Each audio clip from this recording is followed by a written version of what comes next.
So the first thing you want to think about is who. Who do you need? Because planning is important.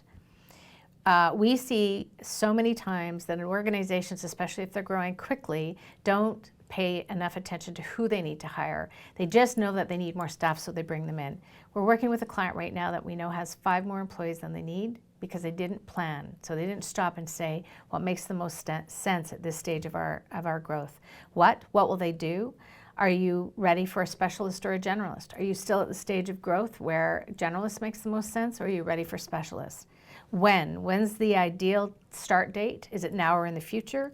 Ideally, you're always thinking about the future, that you're not reactive hiring, you're proactive hiring. Why is an important question. If hired, how will they support your bottom line? And how? How will you find them, and what has been successful in the past? It's important that however you've done it in the past, if it's worked, that you're clear what that is and you continue to do it. So when you're thinking about recruiting, it's who, what, when, why, how. Please, please, please don't warm body hire. Please, it doesn't work. It really doesn't. It seems like it does in the short term, but it doesn't.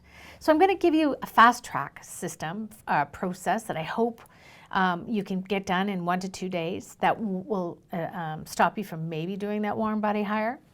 So here's a fast track process. Write the job posting. Now, first you've done your planning. You know that this is a hire that you need. You know whether they're a generalist or a specialist because you've already taken care of that. You write the job posting. You post the job on the website, any other sources where your candidates will be looking. Ask your current employees for a referral. Collect resumes. Put them in a pile of yes, no, or maybe. Pre-screen the yes pile by going through a 10 to 15 minute pre-screen interview. Ask 2 or 3 to come in for an in-person interview. Have the right people in the interview, so choose who should be part of that interview. Check references, verbally offer the position. Prepare an employment agreement to send a candidate for acceptance. Meet the person in person to go over terms, and you're done. So that may seem like a lot of steps, but you set it up once and you do it consistently over time, and this could be your fast track program. There's a fast track hiring checklist here, and please know that you can find it on the website at the link where the forms are. So you've hired them. Now you're going to onboard them. And the way that we look at onboarding is we look at onboarding as the process from the time the person signs their employment agreement until the first day. You want to ensure that they're brought into the company properly. So ideally, what you want to do is make sure that they've seen your employee handbook, they've had an opportunity to review their employment agreement, sign off on everything before they start. Some organizations set them up by sending out information ahead of time before they start. Company profiles go out. Anything that you want to do to make sure that that onboarding piece is nice and solid so that they feel like the day they're coming in, they're really clear. One organization we know sends out a letter that gives them some ideas of what to think of for the first day, where to park, whether to bring lunch or not, just some things to get them set up to start on their first day. So you've done the recruiting, you've onboarded them, now you need to orient them. We look at orientation as the process that begins when onboarding leaves off. So this is a process that ensures employees are set up for success. So I was just talking to someone yesterday that was telling me that a new employee came to work one day.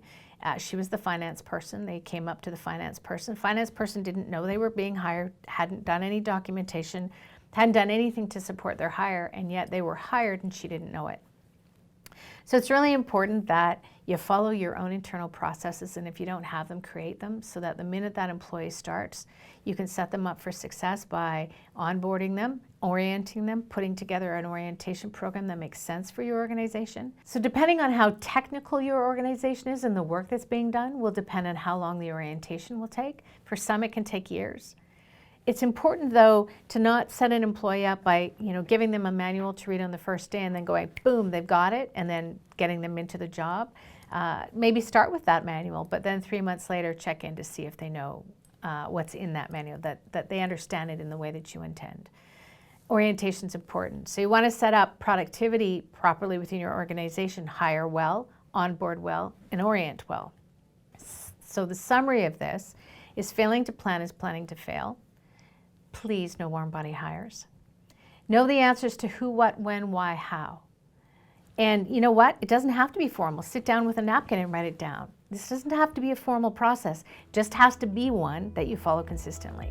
And follow a fast track process or longer track.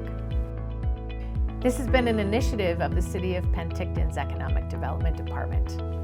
And I'm Corey Meadell from the Doty Performance Group.